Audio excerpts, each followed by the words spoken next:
Bell icon पे जरूर click करें। जज़ाकल्लाह। दूसरी शादी को कैसे प्रोमोट करें, शादी सेंटर वाले का सवाल। मोहसिन साहब, महाराष्ट्र, इंडिया से। हमारा एक इदारा है खैर उम्मत के नाम से, इसमें रिश्ते लगाए जाते हैं लेकिन मुनासिब रिश्ते नहीं मिल पा रहे और काफ़ी मुश्किलात पेश आ रही हैं। तो मुआशरे में किस तरीके से एक से ज़ायद शादी वाले रिश्ते को प्रोमोट किया जाए और इस सुन्नत को ज़िंदा किया जाए, अपने कीमती मशवरों और हिदायत से नवाजें। भाईजान, ये हर जगह ही शादी हॉलों में मसला है कि लड़कियों के दरख्वास्तों की भरमार होती है और लड़के मार्केट से शार्ट होते हैं। तो लड़कियां कहती हैं हमें कंवारा ही चाहिए, चाहे वो बुढ़ी हो जाएं, चाहे वो 6-6 बच्चे हैं उनके साथ, तलाक याफ्ता हों, बेवा हों, बस उनको कंवारा चाहिए। तो ख़वातीन को ये बात समझ लेनी चाहिए कि something is better than nothing. अगर आपको कोई कंवारा मिलता है, अच्छा मिल जाता है तो बहुत अच्छी बात है, आप उससे करें, आप फिर दूसरी शादी वाली से ना करें।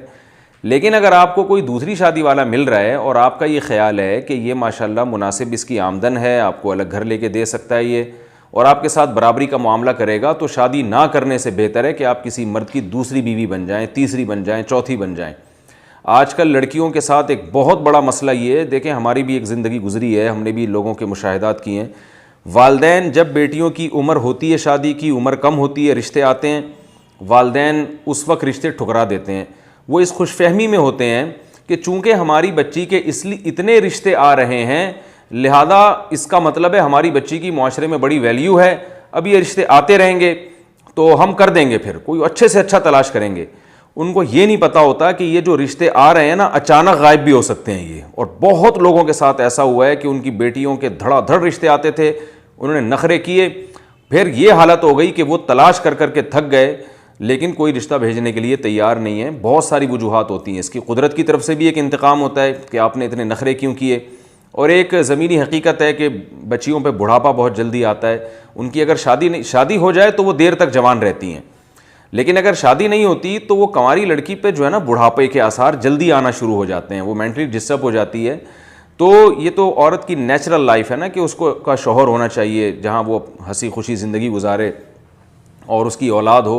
तो ये सारा सेटअप जब शुरू हो जाता है तो वो देर तक जवान रहती है, उनकी सेहत अच्छी रहती है। लेकिन अगर शादी में ताख़ीर कर दी जाए, कंवारापन जब ज़्यादा अरसे तक चलता है तो लड़कियों की सेहत बहुत जल्दी ख़राब होती है, वो अट्रैक्शन नहीं रहती जो पहले थी। लोग रिश्ता भेजना छोड़, बाज़ों का वज़न बहुत ज़्यादा बढ़ जाता है शादी ना होने की वजह से। तो ये सारे मसाइल हैं, तो वालिदैन को इसमें बहुत ही सोचना चाहिए। बाज़ ऐसे करते हैं कि अपनी बच्चियों को कहते हैं हम पढ़ा रहे हैं, तो पढ़ाई के चक्कर में शादी में देर करते हैं, तो उसकी वजह से वो पढ़ तो लेती हैं लेकिन फिर शादी नहीं हो पाती उनकी, वो फिर मेंटली डिस्टर्ब हो जाती हैं। तो क्या फ़ायदा ऐसी एजुकेशन का कि आप एक इतनी हाई प्रोफाइल एजुकेटेड खातून बन गई हैं मगर मेंटली आप डिस्टर्ब हैं। क्योंकि निकाह तो बाहर है लेकिन बॉडी की रिक्वायरमेंट है, एक नेचर है ना, आपको नेचर से कैसे आप उसके ख़िलाफ़ चल सकते हैं। तो इसलिए ये तो बच्चियों के वालिदैन की पहली जिम्मेदारी है कि वो जल्द निकाह करें। और अगर आपको अपनी बेटी के लिए कोई कंवारा नहीं मिल रहा तो भाई दूसरी शादी पे भी दे दें, इंशाल्लाह कोई कुछ भी नहीं होगा इससे। बहुत लोगों ने की हैं, लेकिन उसमें यह ज़रूर है कि दूसरी शादी अगर कोई कर रहा है तो पहले उसके हालात मालूम करवाएं, उसके बारे में इंक्वायरी करें, ये देखें कि ये रख भी सकता है कि नहीं सकता, और ये भी देखें कि पहली ज़ौजा के साथ इसके मामलात कैसे हैं। ऐसा ना हो कि उसी को चित्रौल लगा रहा हो सुबह शाम और उसी को जो है वो उसके हुकूक अदा नहीं कर रहा हो। तो ये सारी चीज़ें जो है ना अच्छी तरह तफ्तीश करके जब अंदाज़ा हो जाए कि नहीं भाई हालात ठीक हैं, और पहली ज़ौजा के साथ उसके मामलात कैसे हैं, इसमें ऐसा ना हो कि उसकी बीवी से पूछें। तो बाज़ दफ़ा बेगमें उल्टी बात भी कर रही होती हैं कि उनको डर होता है मेरा मियाँ दूसरी करेगा तो वो शिकायतें लगा देती हैं। तो वो शिकायतें कभी सही भी होती हैं, गलत भी होती हैं। तो बेगम से सिर्फ पूछने पर इक्तिफ़ा ना करें बल्कि और भी लोगों से पूछें। तो जब अच्छी तरह तहकीक हो जाए कि भाई ये बंदा ठीक है, तो फिर माँ बाप को चाहिए कि अपनी बेटी किसी को दूसरी शादी पे दे दें।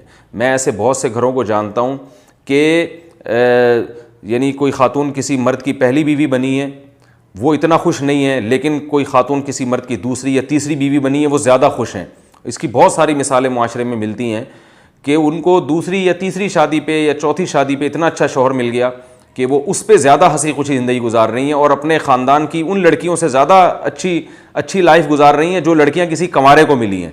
तो इसलिए something is better than nothing, ये उसूल जब जहन में रहेगा कि भाई शादी ना करने से या शादी में गैर ज़रूरी ताख़ीर से बेहतर है कि आप किसी मर्द की दूसरी, तीसरी या चौथी बीवी बन जाएं, तो शादी दफ्तर वालों को चाहिए कि वो दूसरी शादी को प्रमोट करें। मेरी जो किताब एक से ज़ायद शादियों की ज़रूरत क्यों, वो भी रख लें, ताकि मेंटली जब ये लड़कियां तैयार होंगी तो इनकी इंशाल्लाह धड़ाधड़ शादियां होंगी। और एक दफ़ा ये शुरू हो गया ना तो फिर मर्दों को रिश्ते नहीं मिलेंगे, फिर वो शादी दफ्तरों में आ के कहेंगे, अपनी शर्तें कम करेंगे, भाई हमें जहेज़ नहीं चाहिए, हमें सिर्फ रिश्ता चाहिए। तो मर्दों के, लड़कों के नखरे भी कम होंगे इससे।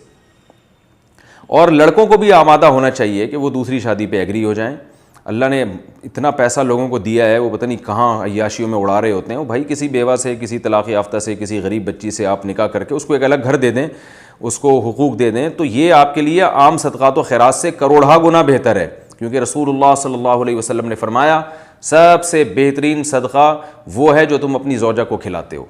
तो आप निकाह करके अपनी बीवी को जो खिलाएंगे वो ईदी सेंटर या दूसरे जो खैराती इदारे हैं उनमें देने से आपको ज़्यादा सवाब मिलेगा।